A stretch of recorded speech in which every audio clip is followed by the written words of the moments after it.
waaw fauteuil yi nag dañu ko joxe ki yàlla dimbali nañu sax ki ko joxe moom mu ngi nii partenaire bi ñëw na jóge na Dakar taal otoom ñëw ngir bokk ak yéen jeetaay bi.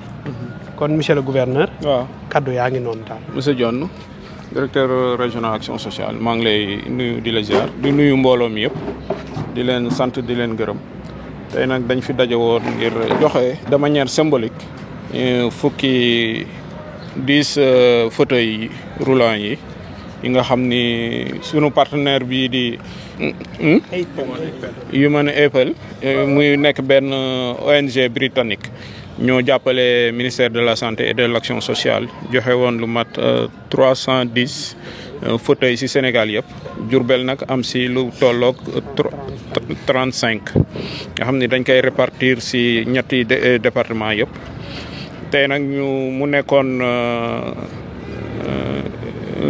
journée boo xam ne dañ si bëggoon a profiter woo si quelques personnes en situation de handicap pour remettre leen de manière symbolique fauteuils yi mu nekk nag lu am solo nga xam ni day aider sunu personne en situation de handicap yi di dimbali leen baax si seen mobilité parce que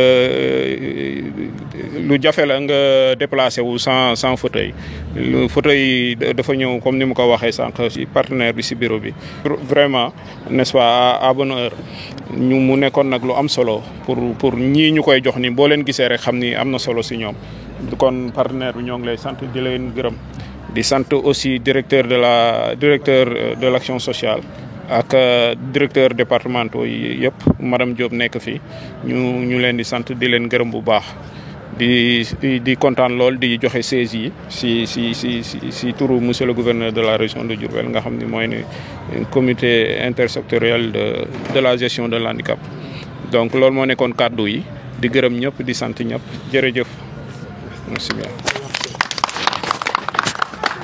Ok, en tout cas, monsieur le gouverneur, monsieur le directeur de l'action sociale, donc mesdames, messieurs les responsables de la région de Diourbel, nous sommes aussi heureux d'être là et de collaborer avec vous pour la satisfaction des besoins des personnes handicapées.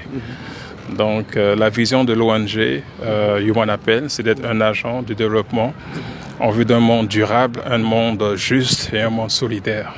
Donc l'action sociale chez nous est très importante dans nos politiques et nous souhaitons que cette collaboration puisse continuer. Déjà, on sera informé sur les vrais besoins de la demande ici dans la région de Diourbel et on verra comment agir ensemble de concert pour pouvoir vraiment satisfaire ces personnes-là. Donc l'ONG travaille aussi pour la dignité des gens, donc c'est important. Et au nom du directeur pays, M. Abdelmajid, je tiens aussi à vous remercier pour cet accueil-là et pour cette ouverture. Vous nous avez aussi facilité les choses et aussi nous sommes très reconnaissants. Voilà, je vous remercie. Merci.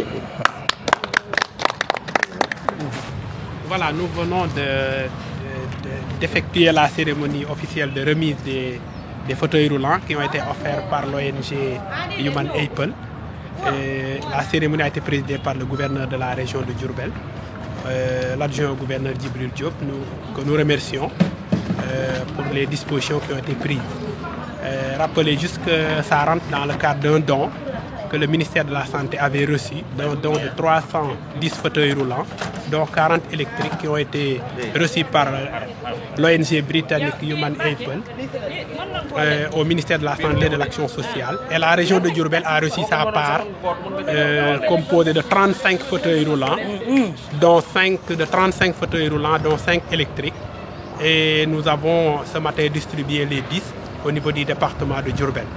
Et il nous revient encore de rappeler l'importance de ces fauteuils roulants dans la vie des personnes handicapées parce que ça facilite leur mobilité, ça leur redonne estime, ça également facilite la réinsertion sociale et aussi ça fait partie des technologies d'assistance aux personnes vivant avec handicap. Aussi bien les fauteuils, les béquilles, les cannes sont des techniques d'assistance aux personnes handicapées.